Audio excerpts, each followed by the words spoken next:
Soyez tous bénis au nom de notre Seigneur Jésus-Christ qui nous donne la grâce, l'opportunité de nous retrouver aujourd'hui afin de partager sa parole. Nous allons débuter par la prière. Nous te disons merci pour ta grâce, ton amour, ta fidélité, ta bonté. Merci pour ce moment merveilleux. Je te recommande la parole qui va sortir en ce lieu. Que le Saint-Esprit soit le maître de tout. Je chasse tout esprit contraire à la volonté du Seigneur et je les envoie dans le lieu aride au nom de notre Seigneur Jésus-Christ. Amen. Que notre Dieu soit loué pour l'opportunité qu'il nous accorde aujourd'hui. Nous parlons sur un sujet très important, comment sortir de la malédiction. Parce qu'aujourd'hui, la malédiction se trouve dans la vie de beaucoup d'enfants de Dieu, de chrétiens qui prient, mais leur vie n'évolue pas. Des familles tout entières qui prient, mais quand vous observez, vous regardez la famille, elle est sous une malédiction. Et ça peut être tout un peuple qui est sous la malédiction. Comment sortir de la malédiction? C'est ça notre thème. Et avant de sortir de la malédiction, il faudrait d'abord découvrir les sources, d'où l'origine, d'où est venue cette malédiction. Parce que quand tu ne connais pas l'origine de ta malédiction, il est difficile de t'en sortir. Nous voulons aujourd'hui effectivement parler sur l'origine, les sources. Nous avons dit qu'il y a 3 sources de malédiction. Il y a la malédiction qui vient de la part de Dieu. Dieu maudit lorsque tu désobéis à sa parole, lorsque tu poses des actes négatifs. Deuxième, il y a la malédiction qui vient de l'homme lui-même par ses actes qu'il pose. Ces actes peuvent avoir comme conséquence la malédiction. Et la troisième source, c'est la malédiction qui vient du monde de ténèbres. Le diable, nos adversaires sont là pour nous jeter de mauvais sorts. Mais la fois dernière, j'ai parlé de la malédiction qui provient de Dieu. J'ai montré comment est-ce que Dieu maudit. Lorsque vous les trompez, il y a la malédiction. Et je voudrais ajouter un dernier point sur la malédiction qui vient de Dieu, parce que c'est très important. Le fait de parler en mal contre les serviteurs de Dieu est à la base de la malédiction dans la vie des enfants de Dieu. Lorsque tu te permets de parler en mal contre un serviteur de Dieu, tu parles en mal, tu les critiques et parfois tu racontes, tu fais des colportages sur le serviteur de Dieu.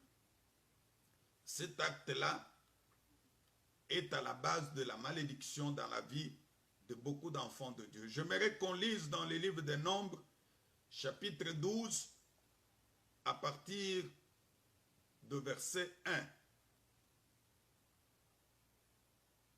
On va nous parler sur de gens qui ont murmuré contre un serviteur de Dieu. Marie et Aaron parlèrent contre Moïse au sujet de la femme éthiopienne qu'il avait prise. Car il avait pris une femme éthiopienne. Ils dirent, et c'est seulement par Moïse que l'Éternel parle. Ça, c'est eux qui sont en train de dire, c'est seulement par Moïse que l'Éternel parle. N'est-ce pas aussi par nous qu'il parle? Et l'Éternel l'entendit. Or, Moïse était un homme fort patient. plus qu'aucun autre homme sur la surface de la terre. Soudain l'Éternel dit à Moïse, à Aaron et à Marie, allez vous trois à la tente d'assignation. Et ils allèrent tous le trois. L'Éternel descendit dans la colonne de nuée et s'éteint à l'entrée de la tente. Il appela Aaron et Marie. Ils s'avancèrent tous les deux. Et il dit, écoutez bien mes paroles. Lorsqu'il y aura parmi vous un prophète, c'est dans une vision que moi l'Éternel, je me relèverai à lui. C'est dans un songe que je lui parlerai. Il n'en est pas ainsi de mon serviteur Moïse.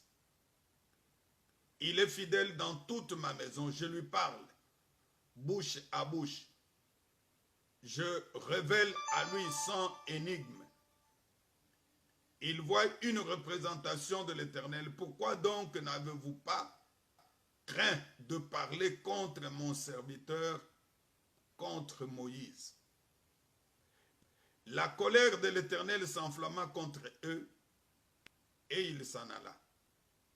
La nuée se retira de dessus de tente et voici Marie était frappée d'une lèpre blanche comme la neige. Aaron se tourna vers Marie et voici elle avait la lèpre. Alors Aaron dit à Moïse, de grâce, non Seigneur, ne nous fais pas porter la peine du péché que nous avons commis en insensé et dont nous nous sommes rendus coupables. Ici, on nous parle de ce qui est arrivé à Marie et à Aaron, parce que Marie était la grande sœur, Aaron, le grand frère de Moïse. Mais Moïse était le serviteur de Dieu. Eux voyaient Moïse en tant que leur frère. Moïse avait épousé une femme éthiopienne et du fait qu'il avait épousé la femme éthiopienne, ils ont commencé à parler à mal contre lui. Et pendant qu'ils étaient en train de parler, Moïse, patient qu'il était, lui ne réagissait pas. Mais leur murmure est allé jusque vers Dieu parce qu'il parlait contre un homme de Dieu. C'est ainsi que Dieu a dit à Moïse, à Aaron et à Marie, vous trois, allez dans la tente d'assignation. Ils sont allés dans la tente d'assignation. Et arrivés tous là-bas, la Bible dit que l'Éternel a fait descendre la colonne de nuée. Et il s'est tenu dans la tente. Et pendant ce temps, Dieu a commencé à parler. Il dit, lorsqu'il y a parmi vous un prophète, lui recevra une vision. Il n'en est pas ainsi de mon serviteur. Il n'en est pas ainsi de mon serviteur, Moïse. Parce que cet homme-là, c'est un homme fidèle. Je lui parle de bouche en bouche. Et c'est ainsi que Dieu, sa colère est descendue sur Marie. La Bible dit que la nuée s'est retirée du dessus de la tente et Marie fut frappée de la lèpre blanche comme la neige. À cause de quoi? C'est parce qu'ils avaient murmuré contre les serviteurs de Dieu. Mon frère, ma soeur, peut-être toi tu as l'habitude de murmurer, de parler à mal comme les hommes de Dieu, contre les hommes de Dieu. Ici, je n'encourage pas le mal. Je ne dis pas que les hommes de Dieu doivent commettre le péché, doivent faire, non. Ce sont les oints de l'Éternel. Il faut abstenir à ne pas dire du mal contre eux. Parce que la colère de Dieu, la malédiction, est descendue sur Marie. Ce qu'il disait en soi n'était pas faux parce que Moïse avait épousé une femme éthiopienne au lieu d'épouser une juive. Mais la façon dont ils étaient en train de parler n'a pas plu à Dieu. C'est ainsi que Dieu a fait descendre la lèpre sur Marie. Mon frère, ma soeur, je voudrais que tu puisses regarder dans ta vie. Est-ce que la malédiction que tu en souffres aujourd'hui, ce n'est pas le fait d'avoir dit, d'avoir critiqué, d'avoir insulté, d'avoir injurié les hommes de Dieu, même si ce qu'ils ont fait est mauvais.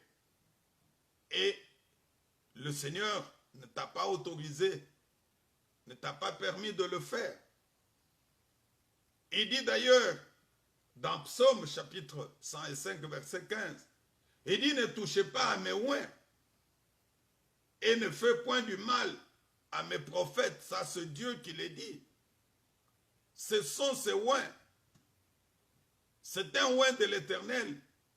En cherchant à les toucher, en cherchant à dire le mal sur son nom, sur sa vie, sur sa famille, tu t'attires la malédiction.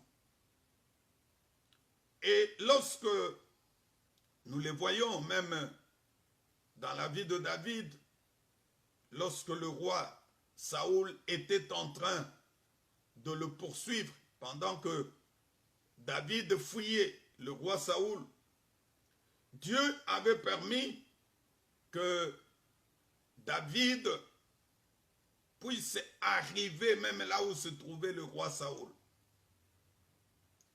Pendant la nuit, le roi Saoul était en profond sommeil, mais David est allé jusque là où il était.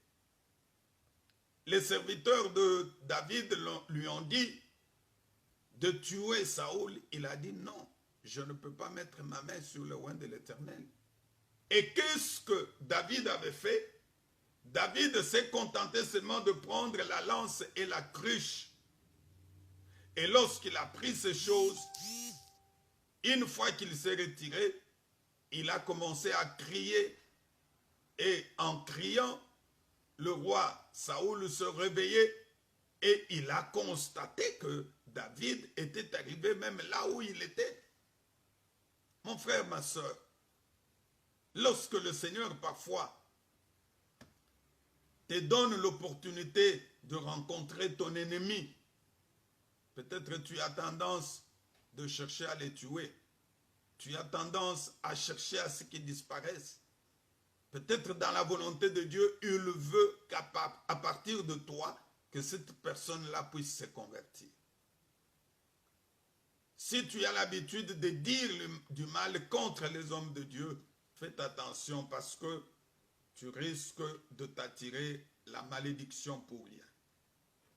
Deuxième source de malédiction, c'est l'homme lui-même, par des actes qu'on pose. On est maudit lorsqu'on pose des actes négatifs à l'égard des autres hommes. Quand tu poses les actes négatifs, il y a la malédiction.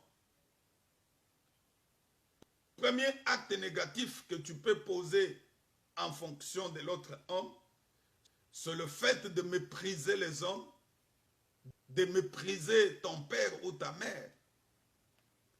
Combien sont frappés de la malédiction par le fait qu'ils ont méprisé leurs parents? Tu méprises ton père, tu méprises ta mère, et cela t'attire la malédiction. Écoute ce que la parole de Dieu dit, Deutéronome 27, verset 16. La parole de Dieu dit ceci: maudit soit celui qui méprise son père et sa mère. Et tout le peuple dira Amen.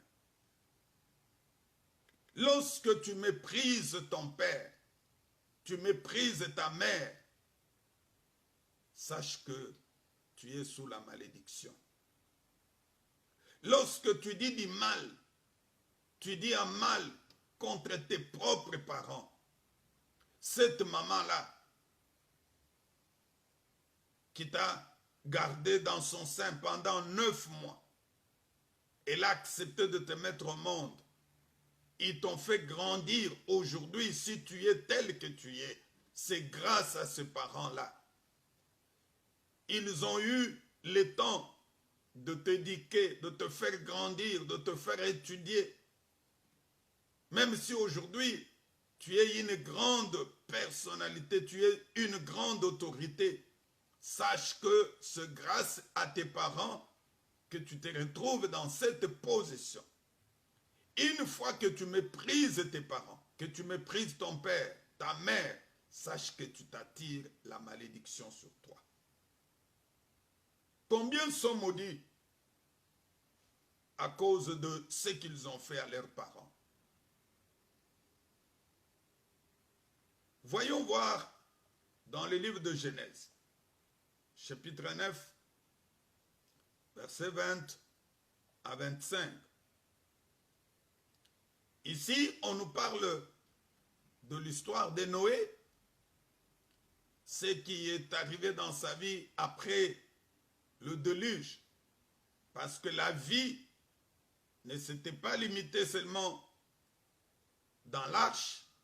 Après le déluge, Noé est sorti et la vie a continué.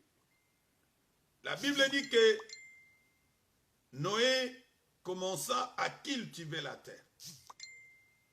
Il planta la vigne, il but du vin et s'enivra et se découvrit au milieu de sa tente. Cham, père de Canaan, vit la nudité de son père et le rapporta dehors à ses 2 frères. Alors Sem et Japheth prirent les manteaux, le mirent sur leurs épaules, marchèrent en reculant et couvrirent la nudité de leur père. Comme leur visage était tourné, ils ne verrent point la nudité de leur père. Lorsque Noé se réveilla de son vin, il apprit ce que lui avait fait son fils cadet. Il dit, maudit soit Canaan, qu'il soit esclave de ses frères. Il dit encore, béni soit l'Éternel, le Dieu de Sem, et que Canaan soit leur esclave. Ici, on nous raconte ce qui s'était passé dans la vie de Noé.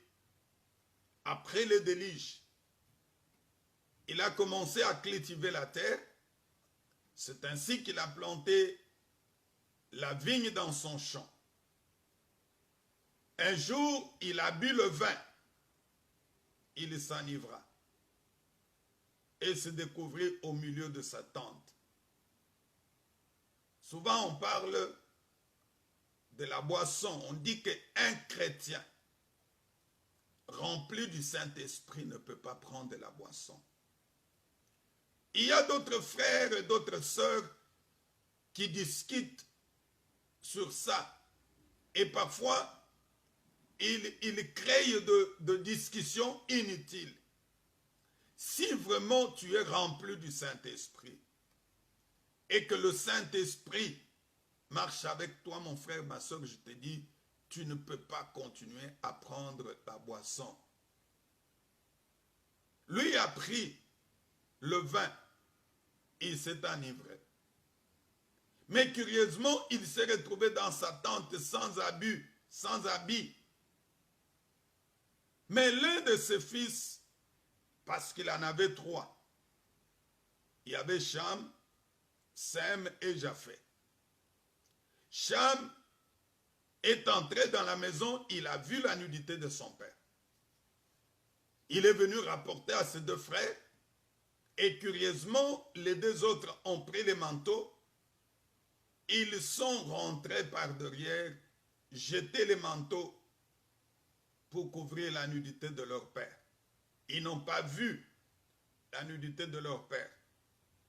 Et c'est ainsi que lorsque Noé se réveillait de son vin et qu'il a pris c'est que son fils avait fait, le fait qu'il est allé dire à ce frère, il lui a maudit. Il dit, tu seras esclave et esclave de tes frères. Même tes descendants seront des esclaves, les esclaves de leurs frères. Et il a béni les autres. Il a béni Sem et Japheth. Mon frère, ma soeur, je voudrais te dire que en soi, l'attitude de Noé n'était pas bonne. Que c'est lui qui avait pris la boisson et il s'est enivré. Et voilà, à cause de lui, la conséquence, la malédiction va arriver sur son fils.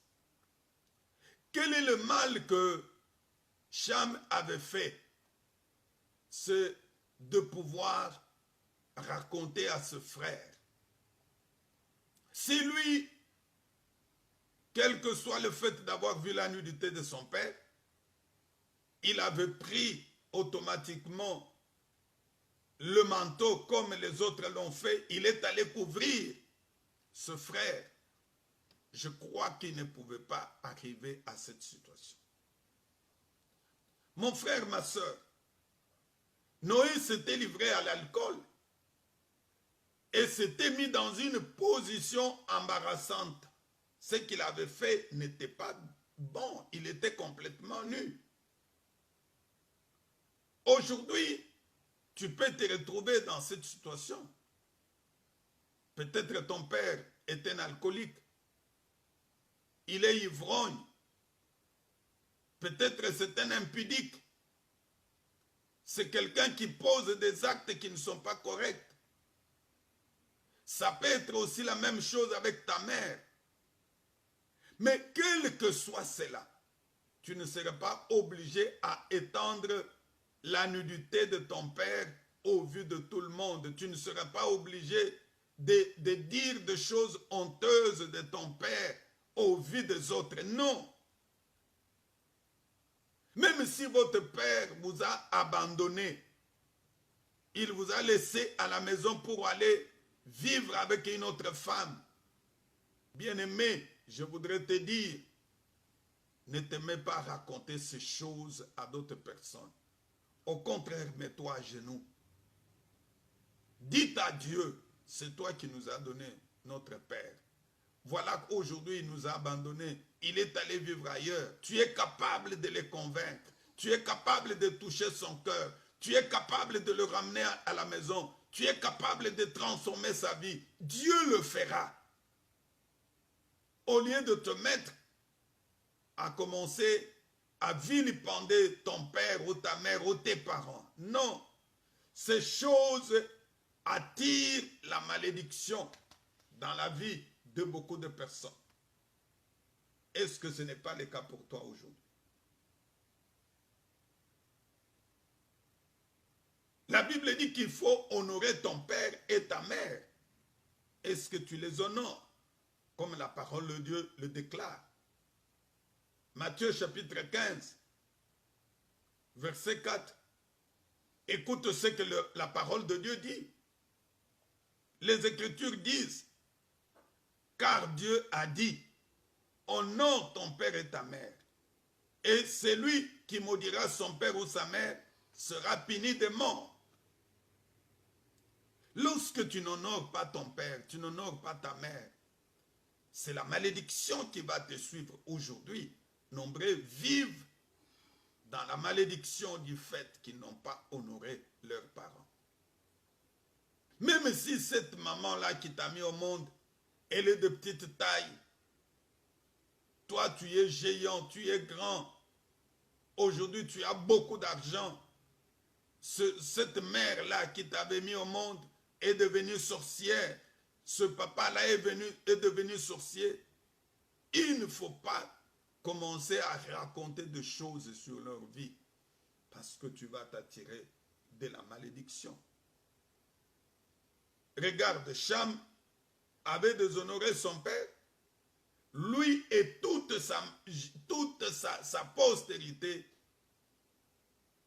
ont été maudits à cause de l'acte qu'il avait posé.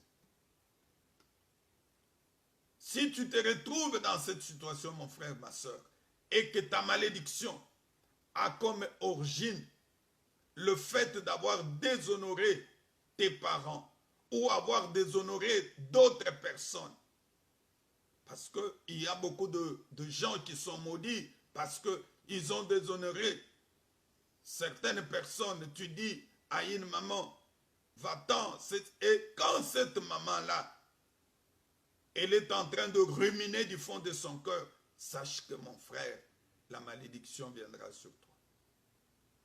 Et parfois, elle peut te dire, à moins que tu ne sois pas sorti d'une femme. Quand elle commence à prononcer ce genre de paroles, sache que c'est la malédiction que tu es en train de t'attirer sur toi. Deuxième acte mauvais qui peut être à la base de la malédiction vis-à-vis des hommes, c'est lorsque tu portes atteinte aux droits de l'étranger, aux droits de l'orphelin, aux droits de veuve. Oh mon frère, Dieu n'aime pas ça. Tu t'attires les malédictions lorsque tu portes atteinte aux droits des orphelins, aux droits de veuves. Ce qui appartient aux orphelins, tu veux t'en accaparer. Non, là tu es en train de t'attirer la malédiction. La parole de Dieu est très claire. Deutéronome chapitre 27, verset 19. Écoute ce que les Écritures disent. Maudit soit celui qui porte atteinte aux droits de l'étranger, de l'orphelin et de la veuve. Et tout le peuple dira Amen. Tout le peuple dira Amen. Lorsque tu poses ce genre d'actes, tu t'attires la malédiction. Combien aujourd'hui sont maudits à cause de ces actes qu'ils ont posés? Tu prends ce qui est aux orphelins, tu vas t'en accaparer. Non. Dieu est là. Il dit lui-même, je suis le père des orphelins. Il est le mari de veuve. Lorsque tu prends le droit des orphelins, sache que tu auras des problèmes avec Dieu. Toi, tu crois que tu es en train de les priver leurs droits. Tu es en train de tricher. Non, tu ne triches pas. Dieu voit ce que tu fais. Mon frère, ma soeur, est-ce que ce n'est pas le cas pour toi? Écoute ce que dit Exode. Exode chapitre 22, versets 22 à 24. La parole de Dieu dit ceci. Tu n'affligeras point la veuve, ni l'orphelin. Si tu les affliges et qu'ils viennent à moi, j'entendrai leurs cris. Ma colère s'enflammera et je vous détruirai par l'épée. Vos femmes deviendront veuves et vos enfants orphelins. Lorsque tu es en train d'affliger le veuve et les orphelins, tu cherches ta propre mort, même la mort physique. Il dit ma colère, ça c'est Dieu, ma colère s'enflammera sur toi. Il va te détruire, tes femmes aussi. Tes enfants deviendront orphelins comme les autres là. Mon frère, ma soeur, évite ce genre de choses. Parce que quand tu le fais, Dieu n'est pas content. Tu t'attires la malédiction. Autre acte négatif qui attire la malédiction dans la vie d'une personne, c'est lorsque tu reçois un présent pour tuer ou bien pour faire du mal à quelqu'un. On vient te donner de l'argent pour que tu puisses faire du mal à quelqu'un. Oh, là je te dis, mon bien-aimé, que tu es en train de t'attirer la malédiction pour rien. Deutéronome 27, verset 25. Maudit soit celui qui reçoit un présent pour répandre le sang de l'innocent. Et tout le peuple dira Amen. Combien sont en train de recevoir de l'argent pour qu'ils puissent aller tuer les autres, pour qu'ils aillent sacrifier, empoisonner. On vient te donner l'argent, prends l'argent pour que tu ailles empoisonner tel. Comme tu travailles dans son bureau, comme tu es sa secrétaire, comme tu es sa femme, prends l'argent pour que tu puisses tuer l'autre. Tu t'attires la malédiction. Le sang de cette personne-là va se répandre sur toi. Tu ne seras pas béni, au contraire, tu seras maudit. Nous le voyons, ce qui est arrivé dans la vie de Judas Iscariote. Judas avait reçu l'argent pour sacrifier Jésus. Mais nous le voyons, lui qui avait reçu l'argent, il est mort même avant Jésus lui-même. À cause de quoi? À cause de l'acte qu'il avait posé. Matthieu chapitre 26, à partir de verset 14. La Bible dit, alors l'un de 12, appelé Judas Iscariote, alla vers le principal sacrificateur et dit, que voulez-vous me donner? Je vous les livrerai. Il était prêt pour livrer Jésus. Il dit, qu'est-ce que vous allez me donner? Qu'est-ce que vous allez me payer? Je suis prêt. Ils lui payèrent 30 pièces d'argent. Depuis ce moment, il cherchait une occasion favorable pour livrer Jésus. Judas Iscariote. Il va livrer Jésus. Mais écoute maintenant, lui qui a livré Jésus, dans Matthieu 27, à partir de verset 3, alors Judas, qu'il avait livré, voyant qu'il était condamné, s'est repenti, rapporta les 30 pièces d'argent aux principaux sacrificateurs et aux anciens en disant, j'ai péché en livrant les 100 innocents. Ils répondirent, que nous importe, cela te regarde. Judas, jetant les pièces d'argent dans le temple, se retira et alla se pendre. Regarde comment la malédiction lui est arrivée. Lui qui avait perçu l'argent pour livrer Jésus, à un moment, il va se rendre compte que ce qu'il avait fait n'était pas bon, n'était pas correct. Il rentre maintenant chez les principaux sacrificateurs pour dire, non, reprenez votre argent. Les autres ne pouvaient plus accepter. Et lui, en voyant qu'il n'acceptait pas, il a jeté l'argent. Et cette fois-là, il sort, non pas pour rentrer chez lui, mais pour aller se suicider. Maudit soit celui qui reçoit le présent pour répandre le sang innocent. Combien d'argent as-tu reçu pour tuer les autres? Parce que tu es bandit, tu es assassin, tu es tel, tu crois que toi tu ne vas pas mourir. Combien de personnes as-tu tué dans ta vie en recevant de présents? Tu es une fille, tu es utilisée pour commencer à tuer les gens. Tu peux commencer à sortir un homme, mais on t'utilise.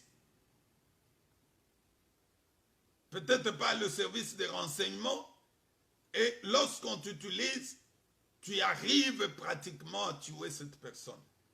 Ce n'est pas une bonne chose. Tu t'attires la malédiction. Et la malédiction sera sur toi. La malédiction tombera sur toi. La malédiction pèsera sur toi, mon frère, ma soeur.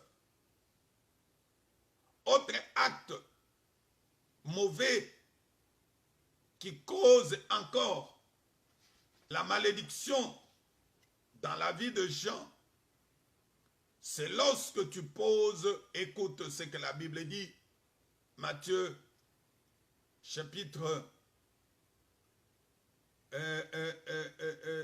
Deutéronome, chapitre 27, à partir de verset 20, tu écoutes encore une autre source de malédiction, l'acte mauvais qui peut être à la base. La Bible dit, maudit soit celui qui couche avec la femme de son père, car il soulève la couverture de son père. Et tout le peuple dira, Amen. Lorsque tu couches avec la femme de ton père, tu t'attires la malédiction. Nous le voyons. Ruben l'avait fait. Il avait couché avec la femme de son père. Et lorsque Jacob devrait maintenant prononcer des paroles, au lieu de le bénir comme il avait béni les autres, mais pour Ruben, c'était quoi? C'était la malédiction. N'as-tu pas couché avec la femme de ton père? N'as-tu pas couché avec la femme de ton frère? N'as-tu pas couché avec le mari de ta soeur? Le mari de ton... le mari peut-être de ta petite soeur.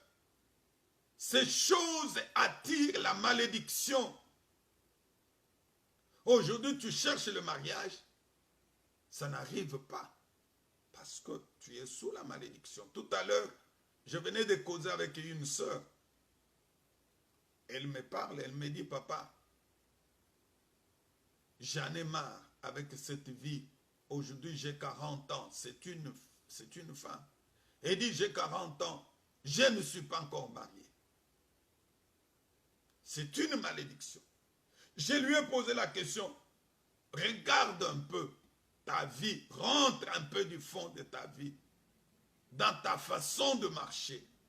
Comment as-tu marché depuis ton enfance, depuis ta jeunesse jusqu'à aujourd'hui? C'est anormal de te retrouver à 40 ans sans mariage. Peut-être tu peux avoir posé un acte. Tu es sorti avec le mari de tel, le mari d'une amie, croyant que tu allais faire du mal à l'autre. Mais au contraire, tu t'es fait du mal toi-même. Aujourd'hui, la malédiction repose sur toi. Est-ce que ce n'est pas le cas pour toi? Dernier acte négatif qui est aussi à la base de la malédiction, c'est lorsqu'on refuse de payer le salaire de l'ouvrier. Quelqu'un a travaillé pour toi, c'est ton travailleur, c'est ton ouvrier. Il t'a fourni des services. Et quand il faut le payer, tu refuses de le payer. Mon frère, ma soeur, tu t'attires la malédiction. Lorsque cet ouvrier-là va commencer à pleurer, ses larmes vont tomber. Seigneur, vois comment je suis en train de souffrir. Je travaillais, croyant que je vais avoir mon salaire, on me le prive. Cet ouvrier-là peut être marié, il peut être père, il peut avoir une famille, sa famille est en train de souffrir à cause de toi. Tu gardes ce qui lui appartient. Non, mon frère, tu t'attires la malédiction. Dans Jacques chapitre 5, à partir de verset 1, la Bible dit, à vous maintenant riches, pleurez et gémissez à cause de malheurs qui viendront sur vous. Vos richesses sont pourries et vos vêtements sont rongés par l'étain. Votre or et votre argent sont ruinés et leur rouille s'élèvera en témoignage contre vous et dévorera vos chairs comme un feu. Vous avez amassé des trésors dans les derniers jours. Voici le salaire des ouvriers qui ont moissonné vos champs et dont vous les avez frustrés. Crie et les cris des moissonneurs sont parvenus jusqu'aux oreilles du Seigneur des armées. Est-ce que tu ne gardes pas le salaire de tes ouvriers? Tu as des domestiques à la maison. Ils te rendent service. Pour le payer, c'est un problème. Tu arrives à la fin du mois avec le salaire qui est minime. Pour payer, c'est toujours un problème. Il faut dépasser le temps. Au lieu de payer à telle date, non, tu ne payes pas. Non, mon frère, ma soeur. Tu t'attires la malédiction. Et lorsque tu vis une telle situation, c'est le moment pour toi de te repentir. La malédiction est sur toi quand tu prives à l'ouvrier son salaire. Il faut lui payer. Il faut lui payer au temps opportun. Il faut lui payer. Parce qu'il a droit à la vie. Il ne faut pas seulement chercher à amasser pendant que les autres en ont besoin. Et à ce moment-là, le Seigneur ne sera pas content. Je vais terminer avec la troisième source de malédiction. Comme je l'avais dit, c'est le diable. Lorsque tu lis dans la parole de Dieu, la parole de Dieu dit ceci: le voleur ne vient que pour égorger, détruire. Jean 10, 10. Et moi je suis venu afin que le brebis ait la vie et que ce brebis-là soit dans l'abondance.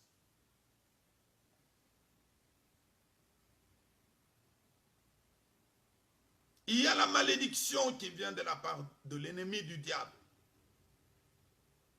qui nous jette les mauvais sorts. Pendant qu'on ne le sait même pas, tu te retrouves sous une malédiction. C'est comme Balak avait appelé Balaam: viens maudire. Si Israël n'était pas avec Dieu, la malédiction pouvait tomber sur lui. Mais comme Israël marchait avec Dieu, la malédiction ne pouvait pas les toucher. Quand tu marches avec Dieu, mon frère, tu marches dans la crainte de Dieu, dans l'obéissance de sa parole, tu mènes une vie de sanctification, on peut te jeter les mauvais sorts, ces mauvais sorts ne t'atteindront jamais.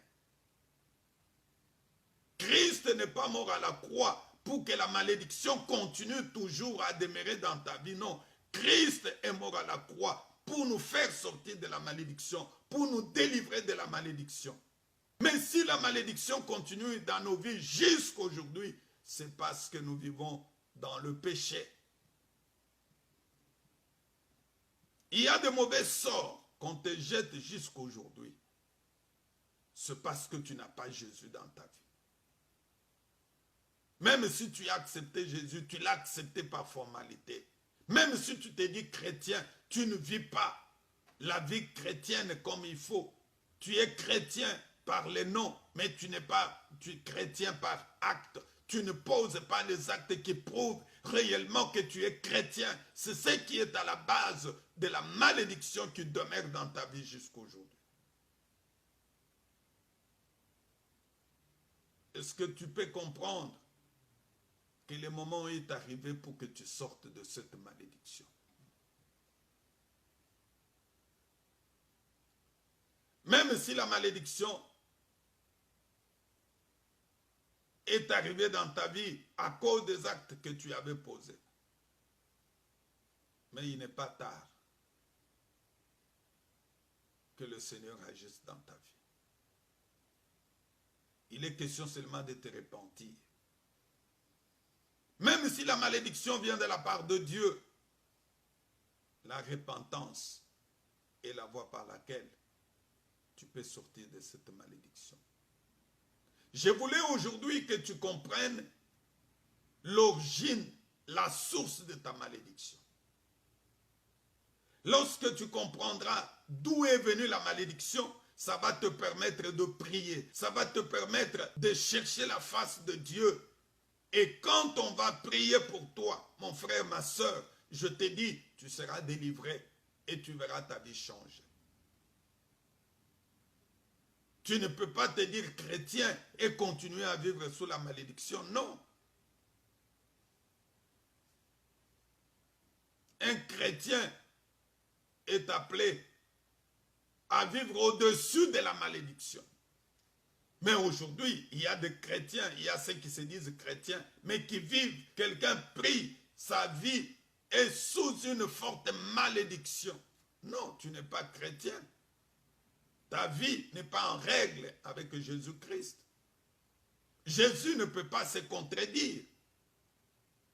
S'il est venu enlever la malédiction dans ta vie, le même Jésus-là ne peut pas souhaiter, ne peut pas faire que la malédiction continue dans ta vie. S'il y a la malédiction dans ta vie, ça montre que tu ne vis pas, tu ne marches pas avec Jésus-Christ.